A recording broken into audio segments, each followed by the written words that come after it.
नमस्कार दोस्तों, good morning. Get success 247 की एक और नई वीडियो में आप सभी का स्वागत है। तो दोस्तों, आप सभी के लिए फिर से लेके आ चुका हूँ राजस्थान करंट अफेयर्स का एक और वीडियो।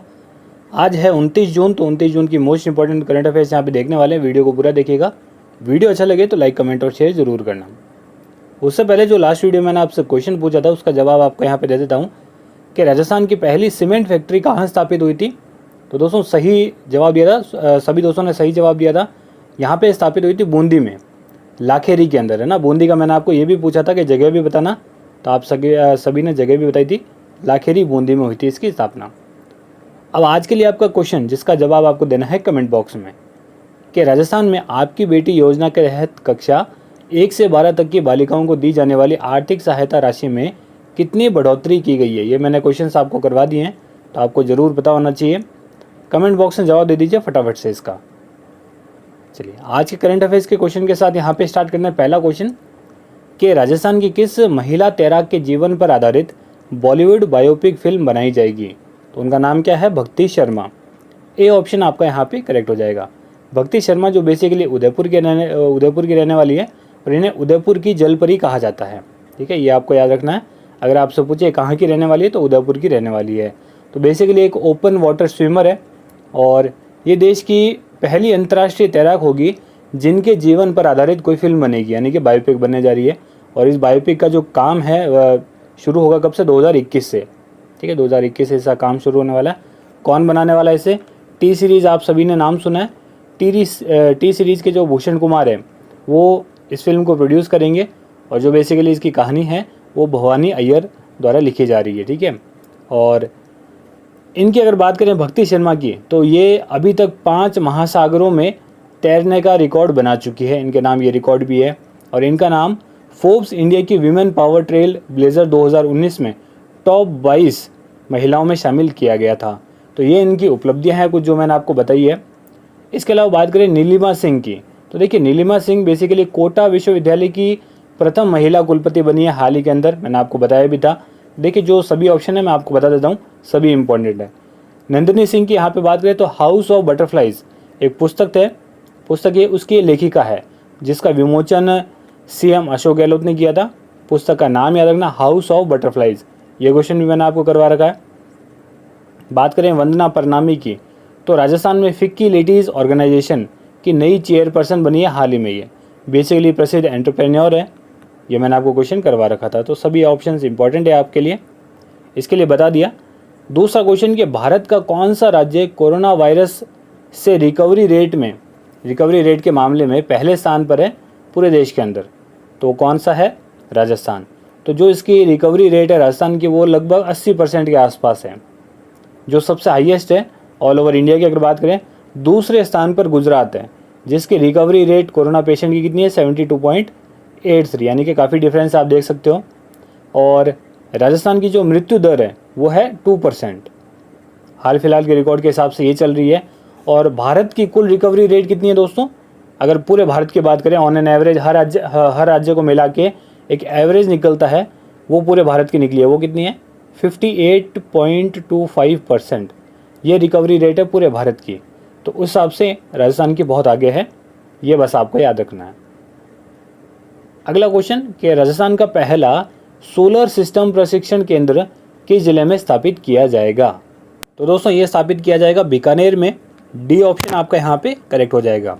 तो बेसिकली जो बीकानेर की इंजीनियरिंग कॉलेज है, उसको सोलर सिस्टम प्रशिक्षण केंद्र का प्रोजेक्ट दिया गया है। और इस केंद्र में जो प्रशिक्षण करेंगे, जो आवेदक होंगे, उनका 12वीं पास होना या फिर ITI पास होना ज़रूरी है। ठीक है, या तो वो 12वीं पास हो या फिर ITI हो उनके पास की हुई, तो ये क्वालिफिकेशन इसके लिए ज़रूरी होगी। और इसके अंदर सोलर सिस्टम को लेकर युवाओं को लगभग 200 घंटे का प्रशिक्षण दिया जाएगा, यानी कि पर डे के हिसाब से कुछ घंटे फिक्स किए होंगे क्लासेस के, उस हिसाब से 200 घंटे का हर एक व्यक्ति को प्रशिक्षण दिया जाएगा। ठीक है, और ये जो कोर्स है पूरा प्रशिक्षण का, ये 3 साल तक चलेगा। और 1 साल के अंदर 8 बैच लगाए जाएंगे, और प्रत्येक बैच में 13 विद्यार्थी होंगे जो प्रशिक्षण लेंगे। और फीस इसकी 4500 रुपये रखी गई है। तो आपको ये याद रखना है कि जो राजस्थान का पहला सोलर सिस्टम प्रशिक्षण केंद्र है, वो बीकानेर में स्थापित किया जाएगा। ज़्यादा डिटेल में एग्जाम में आपसे पूछेंगे नहीं। और इसके अंदर क्या क्या सिखाया जाएगा मैं आपको ये भी बता देता हूँ कि इस सोलर सिस्टम के अंदर, ये जो सोलर सिस्टम प्रशिक्षण केंद्र है, इसके अंदर सोलर सिस्टम को इंस्टॉल करना, उसे कनेक्ट करना और सोलर सिस्टम को मेंटेन करना और रिपेयर करना, ये सभी चीज़ें सिखाई जाएगी। तो आपको कहीं बाहर जाने की ज़रूरत नहीं है, ये यहाँ पे आपके बीकानेर में सिखाया जाएगा। चलिए बढ़ते हैं अगले क्वेश्चन की ओर कि 29वां बिहारी पुरस्कार राजस्थान के किस कवि को दिया जाएगा। देखिए दोस्तों, कुछ क्वेश्चन थोड़े से ओल्ड हो सकते हैं, लेकिन ज़्यादा ओल्ड भी नहीं है। ऐसा नहीं है कि कोई मैं 1-2 साल पुराना आपको क्वेश्चन करा रहा हूँ, कुछ 1-2 महीने ओल्ड क्वेश्चन भी होते हैं, क्योंकि देखिए हर एक दिन राजस्थान की इतनी करंट अफेयर्स बनती नहीं है। अभी आपको पता है कि ये जो कोरोना वायरस का टाइम चल रहा है, इसके अंदर करंट अफेयर्स ज़्यादा नहीं बनती है। तो कुछ क्वेश्चंस मैं पहले के भी ले लेता हूँ और कुछ क्वेश्चंस आपके करंट के होते हैं, तो मिक्सअप करके आपको अच्छे खासे क्वेश्चंस प्रोवाइड करवा देता हूँ। तो यहाँ पे जो इसका करेक्ट ऑप्शन होगा वो दोस्तों हो जाएगा Aidan Singh, doctor Aidan Singh. A option आपका यहाँ पे करेक्ट हो जाएगा। ये 29वां बिहारी पुरस्कार इन कवि को दिया गया था। ये कहाँ के निवासी है? जैसलमेर के, ये भी आपको याद रखना है। इनकी एक काव्य संग्रह है आँख हियरा हरियल सपना, इसके लिए इनको ये चुना गया है पुरस्कार के लिए। और यह काव्य संग्रह थार मरुस्थल के भूगोल में संस्कृति को स्पर्श करता है। और पुरस्कार के तहत इनको क्या क्या दिया गया? 2.5 लाख रुपए, ठीक है, 2.5 लाख रुपए नगद राशि दी गई, एक प्रतीक चिन्ह दिया गया, एक प्रशस्ति पत्र इनको प्रदान किया गया। बात करें आशीष गुप्ता की, तो राजस्थान लोक सेवा आयोग यानी कि आरपीएससी का इनको हाल ही में सचिव बनाया गया है। रुकमैया मीणा की यहाँ पे बात करें तो अंतर्राष्ट्रीय स्तर पर विश्व शांति पुरस्कार इनको हाल ही में मिला है, ये बूंदी के निवासी हैं। शुभ जैन की यहाँ पे बात करें तो फोर्ब्स टेक्नोलॉजी काउंसिल का इन्हें हाल ही में सदस्य बनाया गया है, ये राजस्थान के अजमेर के निवासी है। तो ये सभी क्वेश्चंस आपके लिए इंपॉर्टेंट हो गए। बढ़ते हैं अगले क्वेश्चन की ओर कि भारत का कौन सा राज्य सिलिकोसिस नीति बनाने वाला हरियाणा के बाद दूसरा राज्य बन गया है? तो ये बन गया है दोस्तों राजस्थान। ए ऑप्शन आपका यहाँ पे करेक्ट हो जाएगा। क्वेश्चन की डिटेल बताने से पहले मैं आपको ये बता देता हूँ कि सिलिकोसिस बेसिकली क्या है।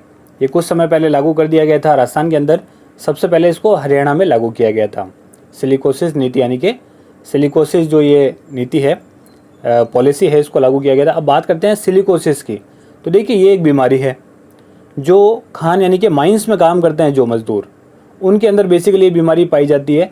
जो डस्ट होता है, जो माइंस में काम करते हैं, आपको पता है वहाँ पे बहुत धूल मिट्टी होती है, डस्ट होता है, तो वो जो डस्ट है जब सांस के साथ उनके शरीर में जाता है तो ये बीमारी उनको हो जाती है। तो उस बीमारी का नाम क्या है? सिलिकोसिस। अब आप समझ गए।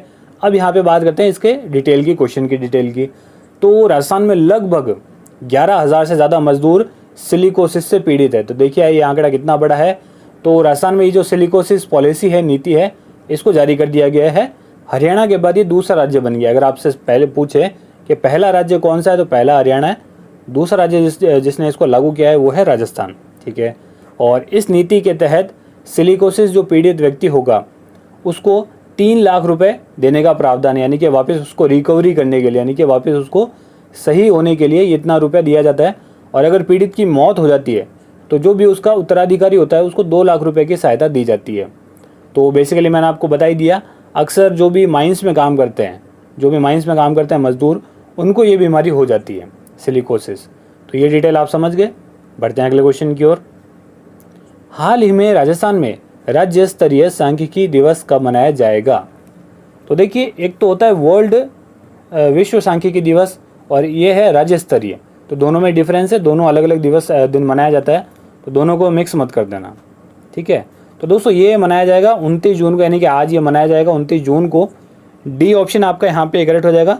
ये इसका 14वां संस्करण है, यानी कि 14वीं बार ये मनाया जा रहा है। कौन सा? राज्य स्तरीय सांख्यिकी दिवस, यानी कि राज्य स्तरीय स्टैटिस्टिक्स डे। और 2020 की थीम की बात करें, थीम इंपॉर्टेंट है, थीम सुन लेना, कोविड-19 महामारी के दौरान डेटा संग्रह की चुनौती, यानी कि the challenges of data collection during the covid pandemic. ये 2020 की इस बार की क्या है? थीम है। तो इसके बाद करते हैं कुछ और क्वेश्चन डिटेल की।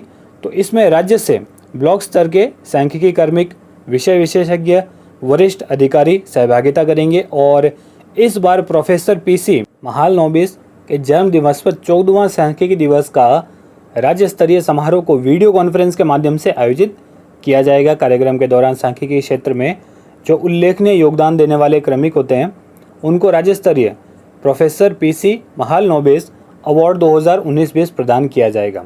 अच्छा, यहाँ पे दूसरा पॉइंट क्या बनता है कि वर्ल्ड स्टैटिस्टिक्स डे कब मनाया जाता है, यानी कि विश्व सांख्यिकी दिवस कब मनाया जाता है। वो मनाया जाता है दोस्तों 20 अक्टूबर को। ठीक है, दोनों दिवस आप अलग अलग रखना, दोनों में कन्फ्यूज मत होना। ठीक है, चलिए बढ़ते हैं अगले क्वेश्चन की ओर। दिवस का क्वेश्चन आ गया आपके फिर से। विश्व सूक्ष्म लघु एवं मध्यम उद्योग दिवस कब मनाया जाता है। इसे हम शॉर्ट में क्या कहते हैं, MSME डे कहते हैं ना। इसका फुल फॉर्म होता है आपका micro small medium size enterprises day. तो दोस्तों ये मनाया जाता है 27 जून को, यानी कि बी ऑप्शन आपका यहाँ पे करेक्ट हो जाएगा। ये प्रत्येक हर वर्ष मनाया जाता है विश्व स्तर पर। और संयुक्त राष्ट्र महासभा ने 6 अप्रैल, ध्यान रखना एक डेट मैं आपको बता रहा हूँ, 6 अप्रैल 2017 को इसकी स्थापना की थी। इस दिवस की स्थापना की थी और उसके बाद हर वर्ष ये मनाया जाता है। ठीक है, और इस दिवस के बहुआयामी उद्देश्यों में और क्या क्या चीज़ें आती है वो मैं आपको बताता हूँ। युवा रोजगार में MSME के महत्व का औचित्य रखना, उचित नौकरियों को हासिल करने के लिए युवाओं को उसमें होने वाले आवश्यक विभिन्न कौशलों के बारे में जागरूक करना और युवा उद्यमशीलता के बारे में जागरूकता बढ़ाना शामिल है। तो ये सभी इसके अंदर उद्देश्य होते हैं इसके। और वर्तमान में MSME मंत्री कौन है, नितिन गडकरी। ठीक है, ये भी आपको याद रखना है। और दिवस की बात आ गई, दिवस का पूरा यहाँ पे रिवाइज कर लेते हैं। 1 जून को हमने मनाया था वर्ल्ड मिल्क डे। देखिए दोस्तों एक चीज़ और बता दूँ आपको, अब आपके जून एंड हो रहा है तो ये जितने भी दिवस है ना इनको रट लेना, क्योंकि 1-2 दिन बाद जब हम जुलाई में एंटर हो जाएंगे तो हम जुलाई के दिवस पढ़ना स्टार्ट कर देंगे, फिर मैं आपको ये रिवाइज नहीं करवा पाऊँगा। तो इसीलिए कह रहा हूँ अभी ये मैं लास्ट में पूरा रिवाइज करवा रहा हूँ, इनको अच्छे से देख लो, पढ़ लो और याद कर लो। 2 जून को मनाया था हमने तेलंगाना स्थापना दिवस। 3 जून को मनाया था वर्ल्ड साइकिल डे। 5 जून को मनाया था दोस्तों हमने वर्ल्ड एनवायरनमेंट डे। 6 जून को विश्व कीट जागरूकता दिवस। 7 जून को विश्व खाद्य सुरक्षा दिवस। 8 जून को 2 दिवस थे, एक तो था विश्व महासागर दिवस और एक था वर्ल्ड ब्रेन ट्यूमर डे। 9 जून को हमने मनाया था विश्व प्रत्यायन दिवस। 12 जून को हमने मनाया था बाल मजदूरी के खिलाफ विश्व दिवस। 13 जून को मनाया था अंतर्राष्ट्रीय रंगहीनता दिवस। 14 जून को मनाया था विश्व रक्तदाता दिवस। 15 जून को मनाया था विश्व पवन दिवस। 15 जून को एक और दिवस था world Elder abuse awareness day. 16 जून को मनाया था अंतर्राष्ट्रीय परिवार प्रेषण दिवस। 17 जून को विश्व मरुस्थलीकरण व सूखा रोकथाम दिवस। 18 जून को मनाया था सस्टेनेबल गैस्ट्रोनॉमी डे। 19 जून को मनाया था विश्व सिकल सेल दिवस। उसके बाद दोस्तों 20 जून को मनाया था विश्व शरणार्थी दिवस। 21 जून को 3 दिवस थे एक साथ, कौन कौन सा, अंतर्राष्ट्रीय योग दिवस, वर्ल्ड म्यूजिक डे और वर्ल्ड हाइड्रोग्राफी डे। 23 जून को भी 2 दिवस थे, एक तो था UN पब्लिक सर्विस डे, एक था इंटरनेशनल वीडो डे। तो ये सारे दिवस हमने मनाए थे जून के अंदर। और उसके बाद मैंने आपको 27 जून का बताई दिया है MSME डे, और राज्य स्तर पर एक मैंने आपको दिवस बताई दिया है राज्य स्तरीय सांख्यिकी दिवस 29 जून। तो ये सारे दिवस आपको याद रखने हैं। चलिए बढ़ते हैं अगले क्वेश्चन की ओर। हाल ही में नासा ने अपने मुख्यालय का नाम किन के नाम पर रखने की घोषणा की है। मोस्ट इंपॉर्टेंट क्वेश्चन हो जाएगा दोस्तों।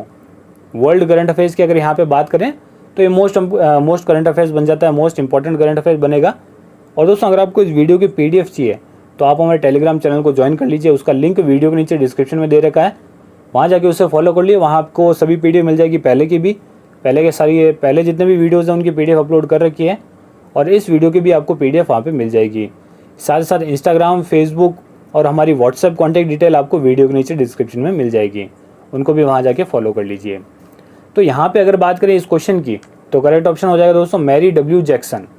इनको हाल ही में नासा ने अपने मुख्यालय का नया नाम जो रखा है वो इनके नाम पे रखने की घोषणा की है। और मुख्यालय कहाँ पे है नासा का, वाशिंगटन DC के अंदर। तो ये बेसिकली है कौन, मैरी W जैक्सन कौन है, ये नासा की पहली अफ्रीकी अमेरिकी महिला इंजीनियर है। तो इनके नाम पर अब इसे रखने की घोषणा की गई है। इसके अलावा दोस्तों नैन्सी ग्रेस रोमन, ये जो B ऑप्शन आपको दिख रहा है, ये नासा के नए टेलीस्कोप का नाम है और इनके नाम पे रखा गया। नासा का नया जो हाल ही में टेलीस्कोप बनाया था इन्होंने, इनके नाम पे रखा था। और क्या नाम रखा था उसका टेलीस्कोप का, W फर्स्ट। ठीक है।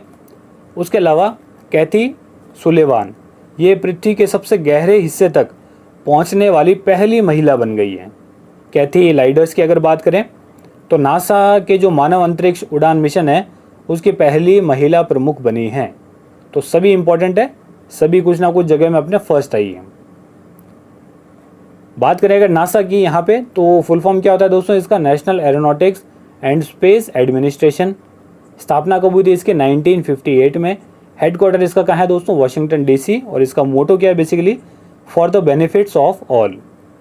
चलिए बढ़ते हैं अगले क्वेश्चन की ओर। कि हाल ही में किए गए सर्वे के अनुसार भारत के ग्रेट टेस्ट बल्लेबाज कौन बन गए हैं? तो दोस्तों ये बन गए हैं राहुल द्रविड़। टेस्ट की हम बात करें तो आपको एक ही नाम याद आता है, राहुल द्रविड़। ए ऑप्शन आपका यहाँ पे करेक्ट हो जाएगा। तो ये जो सर्वे जारी किया है, ये किसने जारी किया है, विजडन इंडिया ने।